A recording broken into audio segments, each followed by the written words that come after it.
You are listening to QuadCity Forum with your host, Kirk Marske on iHeartMedia. And with us today is Dr. Curt Rexroth. And you might know him two ways. One, he has a clinic in Moline called Welcome to Health. And he also has a show on WOC called Welcome to Health. He called it the same thing. How about that? That makes it easy. How are you today? I'm doing well, thank you. So your clinic, Welcome to Health, is located on 53rd Street in Moline, 2330 53rd Street in Moline, and you do your show on Saturday mornings on WOC. But the reason I wanted to talk to you on QuadCity Forum is I think you have a great perspective on the relationship between pain management and opioid addiction, and this is something that you covered on your show, Welcome to Health, a couple weeks ago. So I wanted to ask you about that. Let's start, first of all, with pain management and how people typically manage their pain as it relates to an opioid addiction. Well, there are various ways to manage pain, of course. What we focus on in our clinic is actually restoring function to the various areas, either through working on the musculoskeletal system with chiropractic or by working on nutrition and get the body back into balance. But that's not the way most people deal with pain. Most people pretty quickly go toward the medications. Sure. And the medications that are mostly used are the non-steroidal anti-inflammatory drugs. And what they do, rather than restoring function, what they do is they actually block certain key enzymes that lead to inflammation. Because when it gets right down to it, pain doesn't happen in most cases unless there, especially chronic pain, unless there is a building of inflammation to a point that reaches threshold. When it reaches that threshold, then the messages start going to the brain.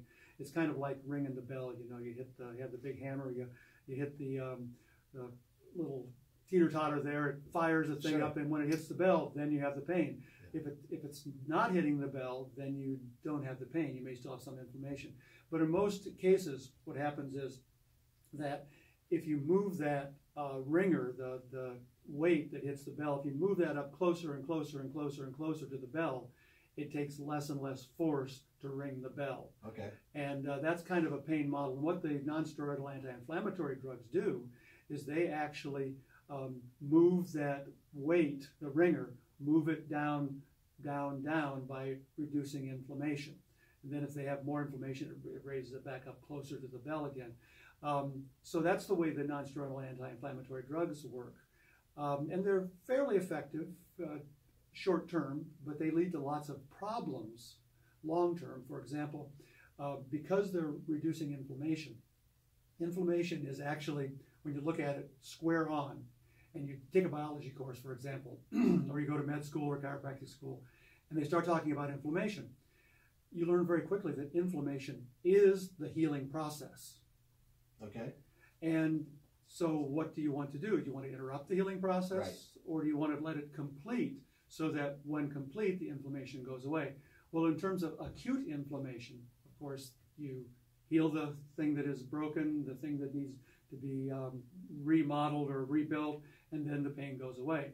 But when you interrupt that process too often, you actually very often end up with chronic inflammation, which is great for the drug companies, because they can sell you drugs the rest of your life. Sure. But it's horrible for other things. And still speaking about non-steroidal anti-inflammatory drugs, when you lower the inflammatory response to a legitimate need, then what happens is you extend the healing process a lot, but it also causes other problems. For example, when you lower inflammation, you're also lowering lots of other systems. And other systems include the renewal of the gastrointestinal tract. The lining of the small intestine and the colon are dependent on constantly replacing cells. And what's in charge of that? Well, it's the inflammatory system again. Right. So you lower the inflammation generally system-wide with the non-steroidal anti-inflammatory drugs, and you end up actually ending up with perhaps holes in the gut that allow toxins to leak from the gut into the bloodstream, which does what? Raises inflammation, because you have to have an immune response to that.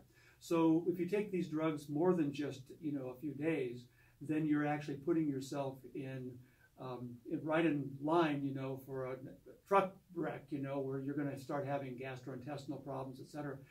And I'll skip a lot in between, but even, for example, with ladies, with young girls who get involved with lots of pain medication of the non-steroidal anti-inflammatory part, it ends up leading to fibroid cysts and uterine cysts and things like that, because those same enzymes that trigger inflammation also trigger the release of an egg from the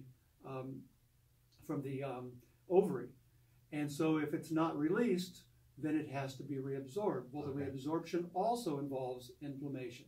So there's all kinds of systems you can mess up with non-steroidal anti-inflammatory drugs. So is it fair to say that the pain is actually a sign that the body is healing, and if you just make the pain go away, you're not healing the way that you should? Precisely, yes. Anytime thing that interrupts the inflammatory response, which ultimately leads to chronic pain, you are interrupting the healing process. We're talking with Dr. Curt Rexroth. He's with Welcome to Health. Welcome to Health is the chiropractic clinic that he runs in Moline. It's 2330 53rd Street. That's also the name of the show that he hosts on Saturday mornings on WOC. And we're talking about the connection between pain management and opioid addiction. And so what's the connection with all of this, the type of pain management that you're describing and how somebody becomes addicted to opioids? Okay, now, when you ramp it up and you realize that these other drugs, the non-steroidal anti-inflammatory drugs, can cause so many problems, and sometimes they're just not enough. I mean, you break your femur, for example. That's some of the most awful pain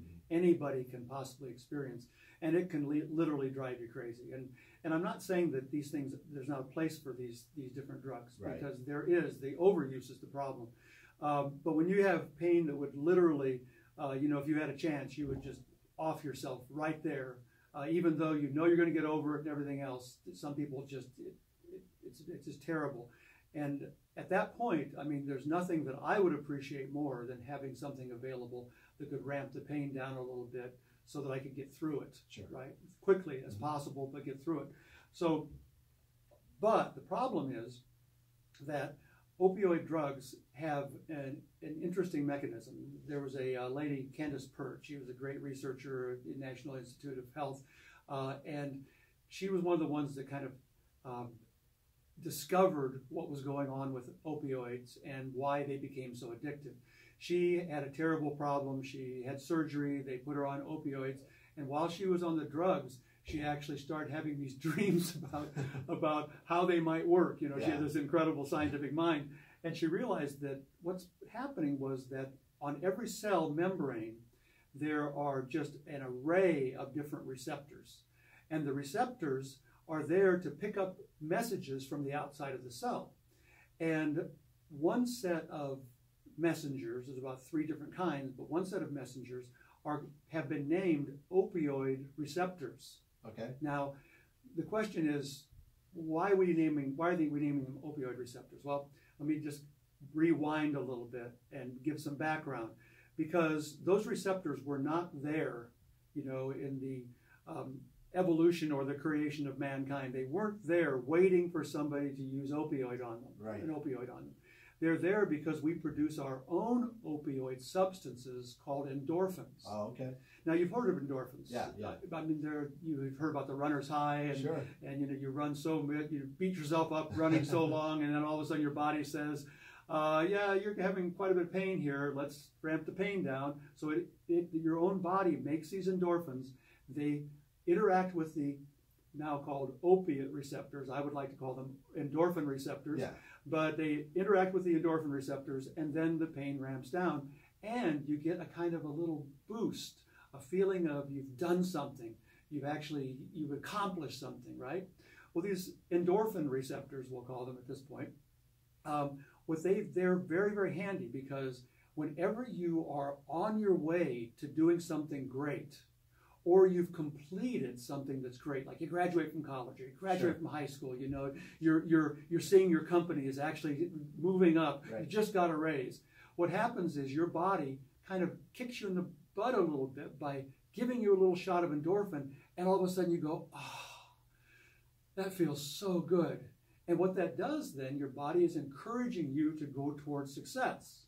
All right? Now, so we've filled in that. That's what the endorphin or opiate receptors are for, is to bring down the pain of struggle toward a goal, or struggle on your running, or struggle in, mounting an immune response to an operation, for example. It's for all of those things. So it's like a natural motivator. A natural motivator and pain reducer, right? Because you don't want to, when you're going towards something great, you don't want to feel the pain. You want to feel the encouragement. That's right. Right? So that's what the body does for us. Well, now what we do is we put an opiate drug into the system. It interacts with those receptors, and you get this incredible feeling of, oh yeah, that feels so much better. In fact, any pain I'm experiencing right now is worth it. And you get that feeling when you have the opioid. And if you got a broken femur, my gosh, there's nothing better than that. That just takes so much of the sting out of it. Not only the pain, but it makes it feel like you're involved in a noble endeavor, right? Yeah. And that's great. But the problem is that you can't overstimulate it without down-regulating it. And so now, for example, one of the biggest, most common things we've got is low back pain. So somebody goes in for their low back pain. You give them the opioid for a week. Does it feel better? Absolutely. In fact, it's so much more effective against that kind of pain that the non-steroidal anti-inflammatory drugs are pretty much like a placebo. They don't help many people, but they think they do, so they work that way. But when it comes to the opioid, boy, it's great. It's really great. Well, the problem is that you take it for a week, and the low back pain comes back. So you have to raise the dosage a little bit. And you take it for a week again. And if you haven't handled the problem, if you haven't gone and actually improved the function of the low back, then the pain comes back again. Right. And so you have to up the dosage a little bit more to make the pain go away. And it always lasts for about a week. Now, so what's happening on a cellular level? Well, what's happening is this. Let's say you've got 5,000 opiate receptors on that cell membrane. They're very small, but 5,000 little antennas sticking out of the cell membrane that pick up the signal that you need to respond to an opioid, okay, or an endorphin. And so it's got 5,000, but now you put so much opium around it that it's kind of overstimulated. And the body knows that you overstimulate those opiate receptors too long, and it's going to kill the cell. Right. It's going to work it to death. It's like beating a horse, right? It's going to beat it to death. So what it does is it'll pull about half of those opiate receptors. Now you've only got 200, or we've started with 5,000, now you've got 250,000. So that's what you got now. So now what happens? Now you've got to stimulate it with more of the opioids in order to get the same effect. But the body says, the cell says, you're beating me a little too hard. I am not going to be able to handle this very long. So it pulls more of them. And pretty soon, you've got no opiate receptors there at all, and you keep chasing that high. Right. Because that high is so good. I mean, nobody loves being encouraged more than me. And believe me, I know I could get opiate addicted because I love encouragement, right? Right. And so now you've got no receptors, and you keep trying to stimulate it, and your lungs stop working, your breathing mechanisms, all the muscles stop, your heart stops beating, you're gone. Right. And you've died of an opiate overdose. So what's the answer when it comes to opioids? I mean, to a typical person who may, like you even mentioned, some people need it, but is it finding a balance between using that kind of medication and also making sure that you're treating whatever's causing the pain a different way? For most things, and I'm emphasizing most because there are some rare cases, there are always exceptions.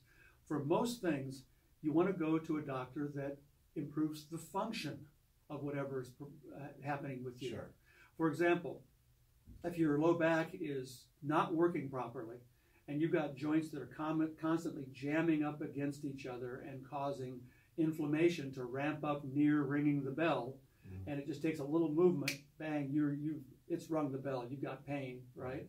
Then go to somebody who works on the mechanics of the spine, like a chiropractor, and you're welcome to health, that's what we're there for. Right. You get somebody who can improve the function, the mechanical function of the spine, get it working better, and then that will bring that bell ringer down, because it'll lower the inflammation, and then you don't have the same problem anymore.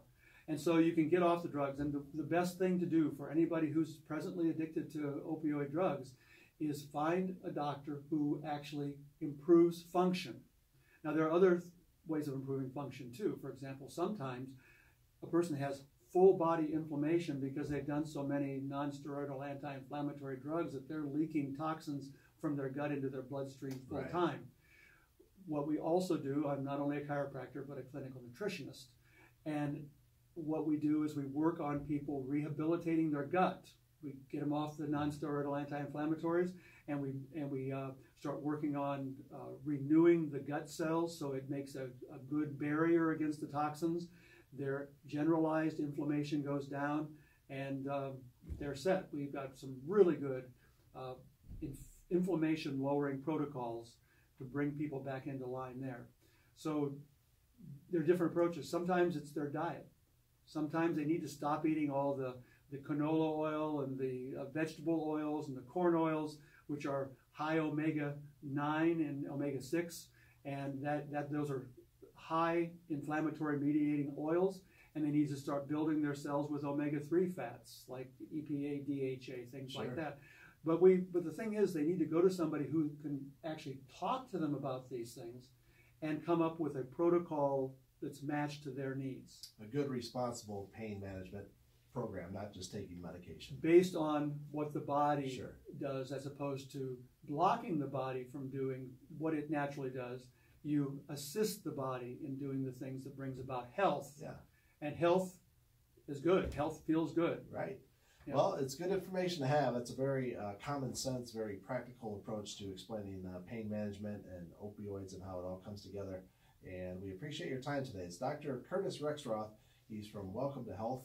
And we appreciate you taking the time to come on to QuadCity Forum today and explain that to us. Well, you're welcome. Thank you.